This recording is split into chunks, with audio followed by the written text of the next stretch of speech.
I'm Morgan the Pie Lady. Today we're making pecan pie. My favorite.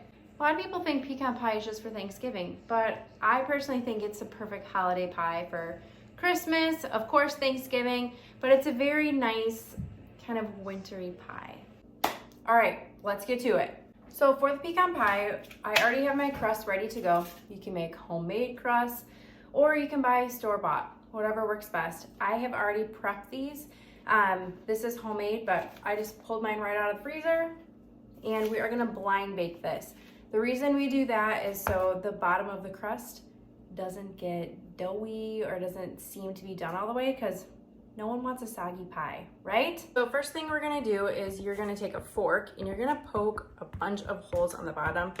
This way your dough, doesn't make a big air bubble on the bottom, because that would not be good.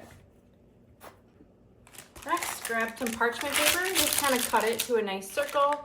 As you can see, I've already done that. Then I'm gonna grab these pie weights. Just dump those right in there. And I have another jar. And dump those in there as well. Then we're gonna bake this for 10 minutes at 375. I forgot to mention, it's very important, you wanna put a nice, you can use an egg wash or butter. I always aim for butter. I know a lot of people do like an egg wash. I just know butter makes it nice and flaky, so the more butter, the more flaky it's gonna be. And who doesn't love butter? I mean, this is the dairy state of Wisconsin that we're living in, right? Butter is better. So now you can place this in the oven for 10 minutes. Okay, it's been about 10 minutes, so let's get this bad boy out of the oven. Perfect. Now we just have to get all of these out. This is always a little tricky for me, so I always put a bowl right in my sink just in case I lose any. That was a success. Let's set this to the side and we'll put our mixing bowl here. I really like to use this mixing bowl for a pecan pie because it has a spout on it and then it can just pour right into your pie crust and it makes it for a no mess situation. I mean, hopefully a no mess, right? First things first, we're gonna crack 3 eggs in here. Do you think I can do this without getting shells in there? So far, so good. Oh, there's one. This is always so tricky too. Got it. Next is 1 cup of sugar. Then you can use light or dark carob syrup. I'm gonna use dark.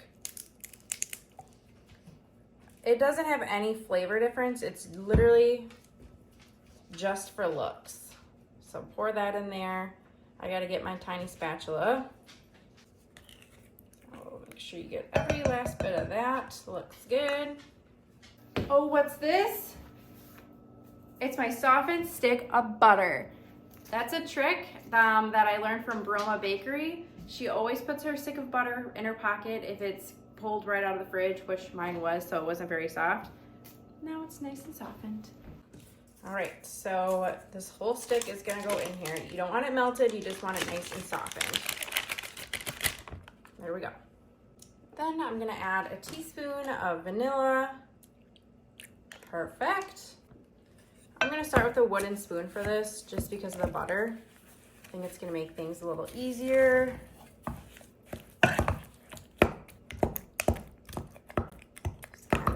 Smash the butter. That way, when we cook it in the oven, the butter is going to kind of disperse all over since it's not already melted, which is going to make for a nice buttery flavor in this pie. Which, like I said, butter is always better, so we definitely want to be able to taste that. Next thing, pecan halves. I did 1 cup of that. And same thing, mix it around. Pecan pie smells amazing. And no matter how you say pecans, pecan,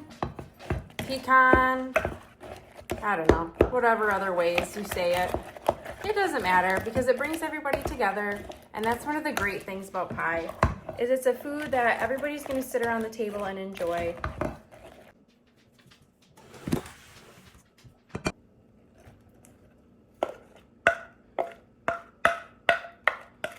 Make sure I scoop all the yumminess out of there. And that looks great. Okay, we're gonna bake that at 350 for 10 minutes in the oven. No one come at me, I did make a little oops. After you put the eggs and the sugar in, you should beat that separately until the eggs are nice and fluffy. Then you can add the rest of the ingredients. Either way, this is for family, so the pie is still gonna be delicious. Let's get this bad boy out of the oven. Look at that, delicious. We are gonna let this cool for quite a while until it's not jiggly at all. So make sure when you take it out, it's just the perfect kind of jello consistency. All right, there you have it. That is the finished product of our pecan pie. Thank you guys so much for tuning in to Munched with Morgan the Pie Lady. We'll see you next time. Off to eat pecan pie.